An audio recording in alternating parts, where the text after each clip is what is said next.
Hello everyone, it's Coach Milbrath and I'm here to talk to you today about the skill of focus and why that skill is important to you as a high school sprinter and hurler. First, what is focus? Focus is the center of an interest or activity. And then when we look at focus from a sport side of thinking, focus is the essential component to success. It allows you as a performer to pay attention to the cues and concentrate on the tasks to achieve success. It also allows you the ability to reach your goals. If you're able to focus, you can clearly work towards your goal and avoid the distractions that may keep you from reaching them. Again, when we look at focus, it is something that it doesn't only exist in competition, but it also exists in practice, training, in the weight room, and even in your daily life in school. We want to make sure we're practicing focus at all of these times. That way we can develop the skills, just like we do when we're running. We're practicing the skill of running and getting stronger. When we look at focus, we want to keep in mind that it is about you specifically. It has nothing else to do with any of the other people around you. You want to focus in on your task, your job, and your position. So why does being able to focus matter to you? Why is this something you need to be concerned about as a high school athlete? Well, if we can develop the skills now to focus on the important cues and information at practice and on meet day, you're going to be able to lead yourself down a road of success. If we don't start practicing focus skills now, it's going to be harder for you to reach the success you're looking for because your brain will get distracted along the way. More specifically, we want to be focused on a goal. And that goal shouldn't be about winning or losing or a specific time on the clock, but it should be more about a strategy or a technique we can use to reach or help us reach that goal. If we focus on a task goal, such as a race strategy or a technique you want to use when hurdling or in handoffs, then your body and brain are going to be able to work together to create a smooth cycle that promotes motor learning and performance. If we become focused on winning or losing, other distractions start to get in the way and break our confidence that promotes that smooth cycle of learning. Also, if we are able to pay attention to the cues and tasks at hand, our brain is going to be less distracted by the competition, our peers and friends, our parents, and some of the other uncontrollable stressors that we have in track and field. When we look at focus and concentration, they go pretty hand in hand. And when we talk about concentration, there's 4 main steps that we want to use that help promote our ability to stay focused. The first one is that we want to be selective in the attention we're paying to the environment. So if we're at a track meet and there's 40 miles an hour of wind and it's raining, we can't really control that. All we can control is that we get warmed up really good. So the information we're going to want to pay attention to is our warm-up and how hard we're working to stay dry and warm.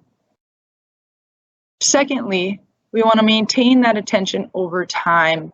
So let's say you race at 9 o'clock in the morning one day, and you also race at noon or 1 o'clock in the afternoon, as high school meets are obviously very long and stretched out over the day. We're going to have to focus and get honed in for that first race right at 9, do your warm up and all of that. And then it's okay to take a break and go relax and unwind for a little bit, and then come back and start refocusing all over again for that race later in the afternoon. So we need to be able to build the skills on how to focus and relax and then refocus. Third, we need to have some awareness and understand how feedback can impact our performance.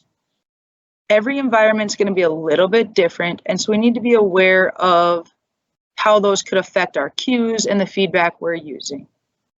And lastly, if you've been using some cues for a while and seem to still be struggling to maintain your focus, maybe we need to shift those cues or what our attention is focusing on.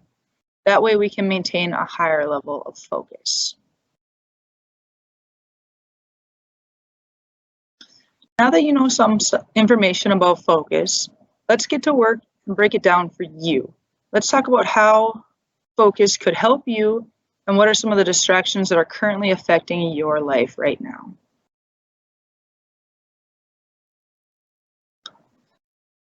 Let's do a quick little self-reflection. Grab out that piece of paper and pencil I had you bring today and answer these questions. I'll give you some examples after I've given you some time to answer the questions for yourself.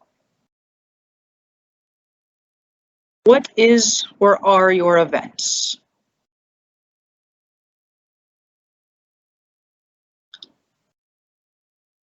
What are some things that keep you from being present in your event? Something that draws your attention away from your race or from practice?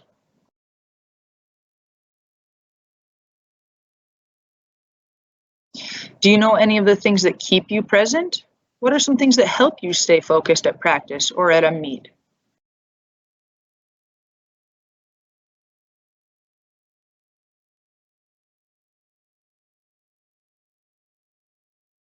What are some examples of the information that does not matter in relation to performance? Think about at a meet on race day. What is some of the information that your brain is processing? What's the environment like? Do those really matter to your performance?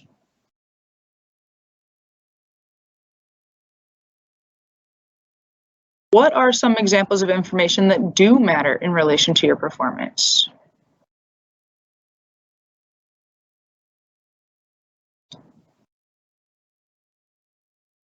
And then lastly, what is your one word? Remember, we talked about this a little bit earlier, but your one word is your buy-in word. It's kind of like a New Year's resolution, but it's a little easier to implement because most resolutions last about 7 days. This one word is one word you're going to commit to using this entire season that's going to be a focus. It's going to help you grow, help you stay on task. When things are going good, you can come back and talk about how you're using your word for positive things. Maybe it's a word you want to work to improve and grow.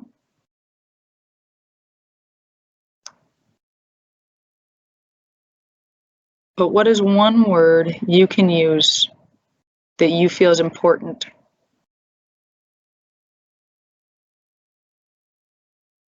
Okay, now let's talk about some example answers. Yours are probably going to look different than this, but if you felt like you were struggling to come up with an answer for one of those, here's some possible ideas. This individual's event is 400 and 400 hurdles. What are some of the things that kept them from being present?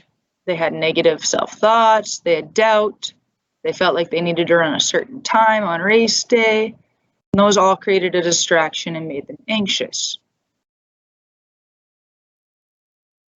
Some of the things that help keep them present, it sounds like having a routine. It sounds like they like to take a nap to keep them distracted from their own thoughts. Sounds like distractions when at meet day, such as hanging out with friends and stuff, worked for them as well. Some examples of information that did not matter to their performance was who the competitors were, crowd size, or where the meet was had. And that's pretty true for any of us. Every day we're going to be competing against someone new. There's going to be a different crowd, and the meet's going to be at a different place. But that doesn't change the fact that you're still running on a track and running the same distance, just like everybody else who is on the track. Some examples of information that did matter to their performance would be the wind direction. Since they're running a 400, They got to know if they got to come out hard and fight the wind, or if they're going to come out relaxed and go with, let the wind push them. Temperature, making sure they get a good warm up in. The shape, because of their race strategy. If they run hard on the back stretch, but it's a short straightaway, then they're going to have to carry that speed into the curve a little bit longer. And then also their warm-up routine and making sure that they were good and ready to race. And then their word was drive. They used that word because they wanted to remain driven. They wanted to remain in the driver's seat. They wanted to be in control of the choices they were making and hold themselves accountable for the actions that they had. Taking wins and losses the same way and knowing that they were in control because they were sticking to their plan.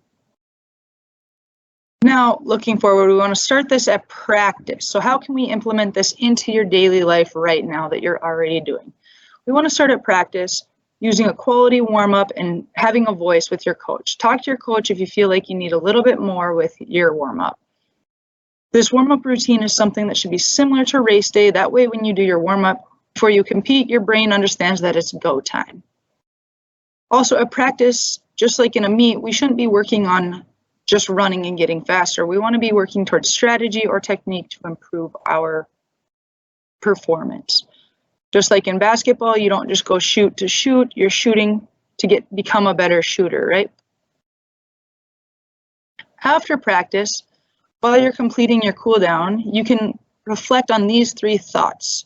You can put them in your cell phone, or maybe you want to journal if you're more into writing. But use these 3 thoughts to reflect. How did practice go? Did I wander with my thoughts today? Was I focused on my goal, or did I get distracted? Was I able to attack the day and practice my one word and keep that in mind? And then also you want to work with your coach.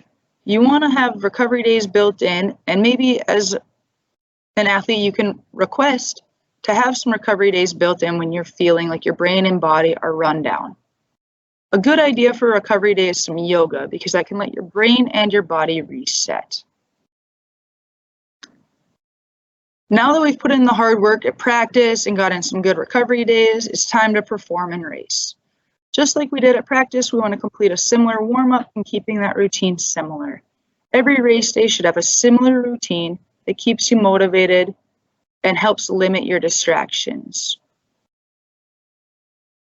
Lastly, at some point before you race, and even at practice, you could be talking yourself through your race strategy and visualizing yourself completing these goals, accomplishing, coming out of the blocks hard, using some drive steps, attacking each hurdle. Those are important cues to be working with yourself and your coach. Lastly, all you can do every day is execute your plan to the best that you can that day. Every day is going to be a little bit different, and we're not always going to be 100%, and that's okay. We just want you to do the best you can. After race day, you're going to want to watch your film of your race and break it down and see, did I follow my plan? Was I able to attack those hurdles in the right spot? Did I leave at the right time during my handoff? Did I execute my technique or race strategy appropriately? And then also reflect mentally. Was I able to stay on task? Did I get distracted? Use those questions that we use after practice every day, just like we would at practice, no different. Reflect and use them for post-race day. Finally, just some final thoughts I wanted to share with you guys is to remember that focus can be learned, it's practiced every day, and then it's delivered on performance day. And what I mean by that is that we incorporate little bits of focus every single day. That way, when it comes to performance day, we don't have to think about being focused. We already know it's part of our plan and part of our routine. That's why we want to add little pieces of maintaining our focus in our warm-up, in our practice reps, and by having that goal other than just winning and losing or racing against the clock. Remember, we do it at every practice, every drill, every lift. We can always be practicing how to focus and avoiding some of those distractions, and along with using our plan that we've created to help limit those distractions in general. you guys have any questions, let me know. Otherwise, have a great day.